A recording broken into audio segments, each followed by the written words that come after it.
Hello, this is XboxAhoy, and this is the first in a series of Call of Duty Black Ops multiplayer weapon guides. Glad you could join us. In this episode, we're covering the first available submachine gun, the mp5K. It's a fully automatic weapon and is available for use in multiplayer right from the start, as it's part of one of the default classes. The mp5K, or machine-in pistol 5K, originated in West Germany and is manufactured by Oberndorf-based Heckler & Koch. The original MP5 design dates to 1966 and was originally known as the HK54. The shortened MP5K variant was first produced a decade later, in 1976. The version of the weapon in-game is presumably an early prototype. The MP5K is a direct derivation of the MP5A2 variant, with the Kurz designation meaning short. Designed for use in counter-terror and security roles, the MP5K has a shortened barrel, a lighter bolt resulting in a faster rate of fire, and a foregrip in lieu of a stock. Standard magazine capacity in multiplayer is a healthy 30 rounds, and extended magazines will take that to 45 instead. The version in-game lacks the iconic curved MP5 magazine, instead using a straight box magazine, as used in the earlier models. The curved magazine was adopted later to allow more reliable feeding of hollow point rounds. Like the MP5A2, the MP5K fires the NATO standard pistol cartridge, the 9x19mm Parabellum. In-game, the MP5K is a high damage weapon, albeit only at close range. It will kill in 3 shots to the body within its effective range, whereas most other SMGs will kill in 4. Long-range performance falls a little short. Like most of the SMGs, you will need to hit your opponent 5 times to ensure a kill. While the MP5K has the edge in damage over most SMGs, it doesn't compare as far as fire rate is concerned. At 750 rounds per minute, the MP5K is one of the slowest firing SMGs. Although this can work in your favour by conservation of ammunition. The recoil is moderate, although quite unpredictable. Taking on targets at long range can be quite challenging, and at extreme ranges will require aimed single shots, giving the target ample time to evade your fire. Fully automatic fire will tend upwards and slightly to the right. Aim speed is fast with the SMGs. Indeed, they're the fastest primary weapon class, boasting better mobility and handling than any other. The reload of the MP5K, however, is quite lethargic. 2.9 seconds, during which time you'll be very vulnerable. The iron sights are perfectly usable on the MP5K for its effective range, although some of the optical attachments can make counteracting the recoil slightly easier. Of the 2 close-range optical attachments available, the red dot sight is the least obstructive, and thus the most popular. It elevates your sight picture and provides an all-round view on the target, where with the iron sights your view may be occluded. The reflex sight is very similar, and offers the same middle-range advantages. It sits slightly higher than the red dot sight, but is essentially identical. The third optical attachment is somewhat different. The ACOG scope is designed to allow better targeting at longer ranges, and provides a considerable zoom advantage over the iron sights or close-range optics. Given that the MP5K is weak even at middle range, the ACOG isn't too much help. The long-range scopes increase the effect of the recoil on the weapon, so while you can see more of the target, staying accurate is an altogether more troublesome affair. Rapid fire buffs the MP5K at closer ranges, decreasing the time it takes to kill substantially if you can make your shots count. A faster fire rate means there's less time for the recoil to settle, however. So the cumulative effect of the recoil will mean it's much harder to be accurate at any sort of distance. With rapid fire, you sacrifice what little middle range ability the MP5K has for marginally more lethality up close. Generally speaking, it's not worth it. Similarly sacrificial of middle range punch is the stealthier option available. The suppressor will decrease your effective range, making it more likely that you'll be dealing minimum damage in a typical engagement. While staying off the minimap is a great bonus, The loss in lethality will hurt you all too often. The high damage SMGs suffer most, so if you plan on going silenced, then an alternative SMG, such as the Spectre or MPL, would fare much better. In my opinion, perhaps the most useful attachment is one that alleviates the slow reload time of the mp5K. Extended mags allows you to fire for 50% longer without a reload. Great for a few engagements in quick succession, or in those instances where you encounter a large number of enemies in one place. You retain that critical middle-range lethality, allowing you to quickly dispatch foes, and might just avoid a reload in situations where you need just a few more shots to secure a kill.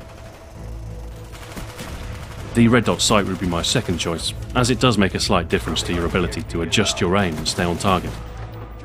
But extended mags will probably prove to be the more versatile choice overall. For your secondary slot, a pistol is essential for a close quarter loadout, as it pays to be quick on the draw if you're caught needing a reload. Which you choose isn't so important. They're all nimble enough, but some have their own advantages. The ASP is the fastest pistol. It's the quickest to draw, has the highest potential rate of fire and most rapid reload, so it's a solid choice for those quick on the trigger. It only has 7 rounds in the magazine, however, so the less accurate player might favour the CZ75 with extended mags, granting an impressive 18 rounds before a reload is needed. For those who favour power, the Python is the only pistol to boast 2 hit kills up close. But you pay for this through a paltry 6-round cylinder and a very slow reload. In those situations where not even a pistol is quick enough, consider taking a Tomahawk. Its near instantaneous throw can thwart anyone who thinks about interrupting you during a reload. It's tough to use, but oh so satisfying when you land a kill with it. White phosphorus smoke grenades are an essential choice for covering an offensive push in objective modes. They can cause just enough misdirection to allow for a captured point or planted bomb. Taking an objective is dangerous in the open, so the obscurant effect of the smoke will often save your life, and keep you alive long enough to secure the objective. Equipment is less useful for a mobile class. Most suits a more defensive, cautious style of play. The jammer can be quite effective when placed near a large group of enemies, as it acts like a localized counter-spy plane, and will disable enemy equipment, such as claymores, as an added bonus. The tactical insertion is also a very strong choice in objective game modes, particularly sabotage or capture the flag. Place it in a hidden location near the flag or bomb site, and you can keep up offensive pressure on the enemy without having to traverse the entire map. As for your perk loadout, Black Ops supports a more diverse range of playstyles, so instead of covering all possible tactics and loadouts for every weapon, instead I'll focus on a singular loadout and a set of tactics particularly suited to the weapon in question. In the case of the mp5K, we'll be focusing on a typical aggressive SMG loadout, with an emphasis on close quarter ability, agility, and speed. Mobility is the core strength of the SMG category, and while movement speed might not make a difference in most gunfights, you can often surprise the enemy by appearing where they least expect. And an unexpected enemy is often an easy kill. Mobility is even more important in objective game modes. Outpacing slower opponents will often mean you can capture points or plant bombs before the opposing team can intervene. For your first tier perk, Lightweight is a solid choice to maximise your speed, granting a 7% increase to all movement. 7% doesn't seem like much, but this will mean you'll reach the objective 7% faster, and that can make all the difference. Lightweight Pro will also eliminate non-lethal fall damage, so you can take full advantage of gravity to take shortcuts and evade enemies without penalty. Be warned that Lightweight Pro won't save you from a lethal fall height, but rather just prevent you from taking damage during any survivable fall. SMGs boast the most effective performance from the hip of all weapons, and steady aim in your second perk slot will bolster this ability, to the point of rendering aiming all but useless at close range. Being able to instantly get semi-accurate fire on a target is a huge advantage up close, and the high damage of the mp5K makes it particularly deadly from the hip. The best tactic is to shoot first and aim afterwards. With practice you can quite easily start hip firing upon your target, and as you center your view, raise your sights to aim and ensure the critical kill shots connect. Steady Aim Pro is definitely one pro perk to strive for too. It will cut the time it takes to exit a sprint by 40%, allowing you to go from full speed to ready to fire at a moment's notice. Generally speaking, you shouldn't be sprinting near enemies where possible, but whether you're taken by surprise or are pushing for an objective, the faster recovery will often save your life. To round out our maximum mobility build, the third perk choice should be clear. Marathon doubles your sprint endurance, and the Pro variant grants unlimited sprint time. Paired with lightweight and an SMG, you'll have the swiftest loadout possible, meaning that if you take the direct route, you'll arrive at the objective first every single time. Whether it's going for a quick plant in sabotage or demolition, or securing the middle point in domination, those fleet of foot will often swing objective games in their own team's favour, while the slower team struggles to keep pace. While such game modes are the SMG's home turf, such a loadout isn't completely useless in Team Deathmatch either. While you have to be a little more considered in your movement, a mobile class can wreak havoc if they land in the right place at the right time. You'll need to stay out of the open and learn the back routes on each map. With such knowledge and a modicum of luck, you might just be able to eliminate a group of enemies in one fell swoop.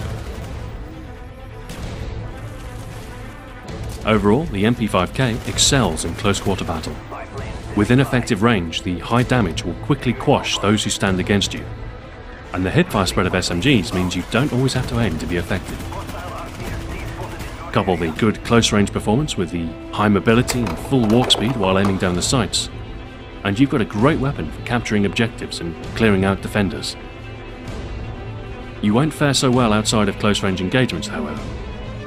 Even at middle range, you'll find yourself outmatched by assault rifles, and you'll struggle to kill anything at all at longer range. The mp5K rewards those who know how to get close to an unsuspecting enemy. Knowing the maps, enemy movements, and how best to strike from the rear or sides will help you win almost every time. Thanks for watching. This has been XboxAhoy. Join me next time when I'll be covering the first assault rifle, the M16. Until then, farewell.